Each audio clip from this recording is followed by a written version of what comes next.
Hey Sean, why did you bring me here? This is my hideout, Phil. So, have you started your preparations yet? What kind of preparations are you referring to? The ones that will save your ass one day when the shit hits the fan. Can you be specific?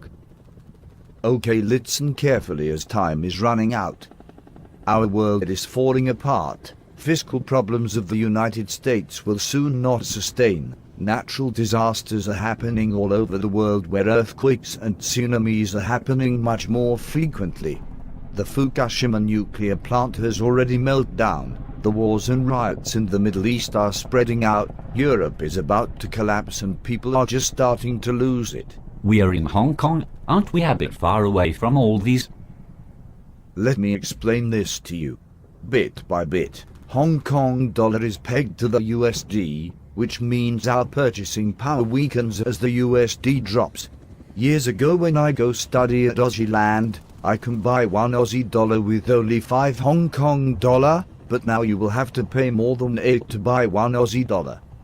Wow, so that means the Aussie dollar has increased in value. Yes, that is partly true, but it's the other way around. It is in fact the Hong Kong dollar loses its strength because we pegged our currency to a weakened US dollar.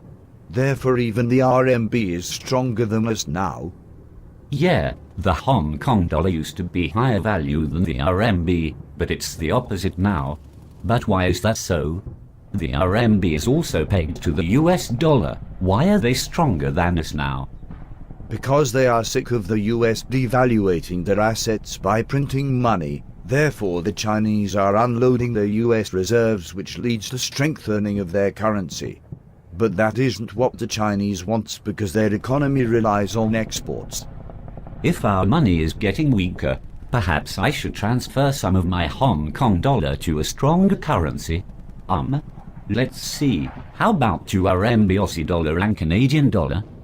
If I must choose out of those three, I would place my bet on Aussie dollar.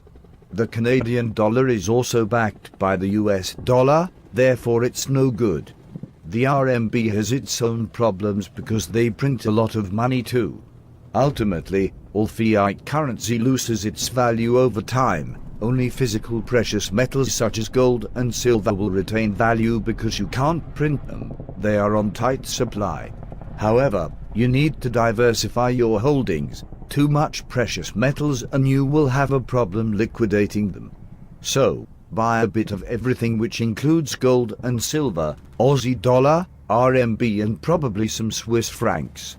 The US will continue to print money after QE2, and our money will be no different than pieces of worthless paper in the very near future. You better start acquiring physical metals and those stronger currencies while our money's still worth something now. Wow, this sounds quite scary. In fact, when the US collapses in a year or two, hyperinflation will follow. Probably by 2013. Okay, that means we still have a lot of time then. No, because our currency is depreciating day by day. Won't the end of QE2 drive up our currency? The dollar has been rallying up to 76 since it drops to 72. It would if it really ends. Unfortunately, they will never stop printing money. The recent dollar rally was due to an orchestrated attack to other currencies and commodities.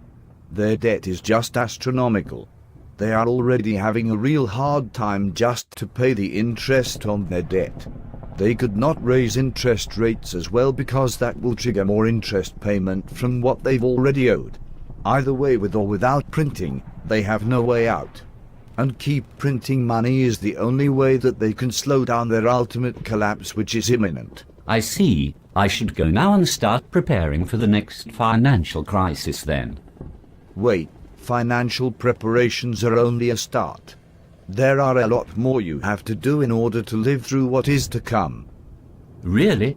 What you just said already troubles me enough. What's more to it? I am all ears. When the US collapse, there will be civil unrest everywhere, because once they've collapsed, people will realize that all their hard-earned savings will be gone. They will gang up and march towards the streets.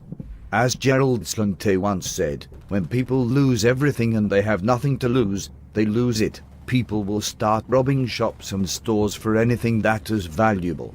Food, water and other essential items will be first gone, and there will be no resupply for a long time because you cannot import anything with money that has no value to it. The streets will be very dangerous and you will not want to be caught in the middle of all this. Even in Hong Kong? Especially in Hong Kong when we don't have agriculture nor manufacturing at all.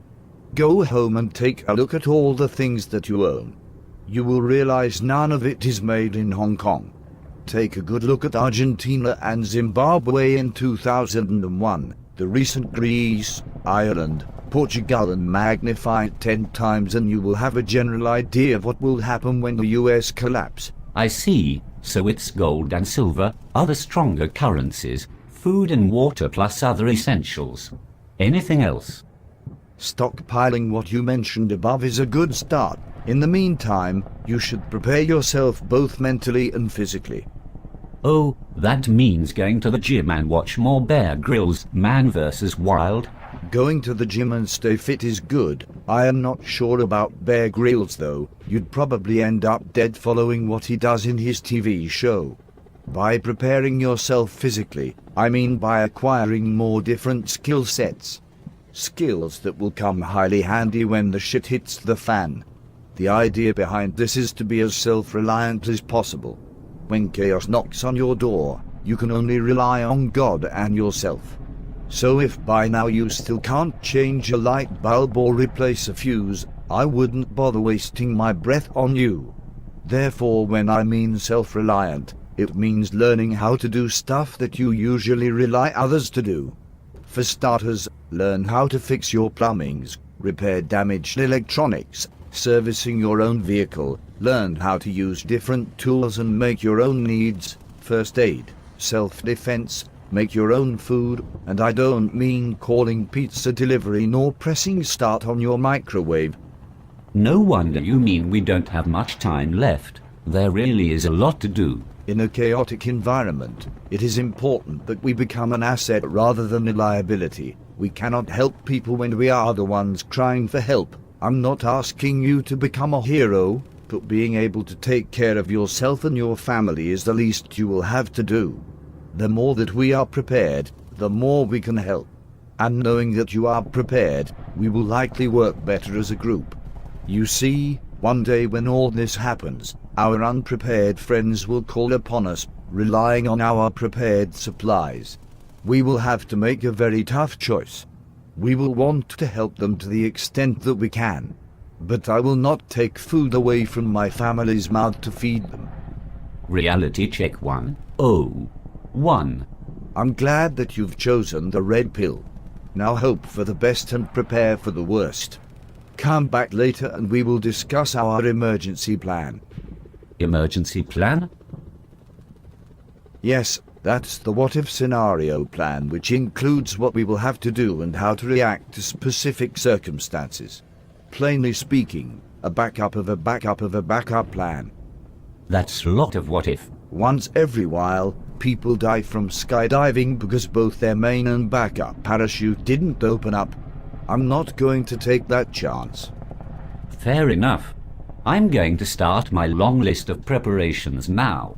Any suggestions of what I should focus on to first? You will want to take care of the financial things first, then while you start stockpiling for food, water and essentials, you should also prepare a bug-out bag. Bug-out bag? Yeah, basically it's a bag that you will carry to flee when emergency strikes. So you'll put all the items that you need in it to survive for at least 3 days. And that will include enough water and food, clothing, tools, medication. You will probably want to put everything in it, but it's no good if you can't walk and run carrying it. Bulk versus weight, you will have to balance between your needs and your wants. I see. Can you give me a bit more detail? Everyone has different needs and wants. The basic rule of thumb is to survive short term. You won't survive if you don't have water. However, carrying water is heavy. You will be best off to have at least 2 liters of water in hand, then some water purifying tablets plus a water filter. Food is fussy. Bring a high energy food that does not require cooking. Depending where you live in the season, there's no point to bring a big heavy coat if you live in 30 plus climates. Other than that, you'll need medication and first aid. Next up would be torches and enough batteries, walkie-talkie just in case phone doesn't work, tools that will get you out of trouble such as a sturdy knife, some strong rope, gaffer tape. The list just goes on and on. You can go to YouTube and type bug out bag and see what others bring as a reference. Cool, I better go now while the info is still fresh and I'll let you know about my progress. You know where to find me.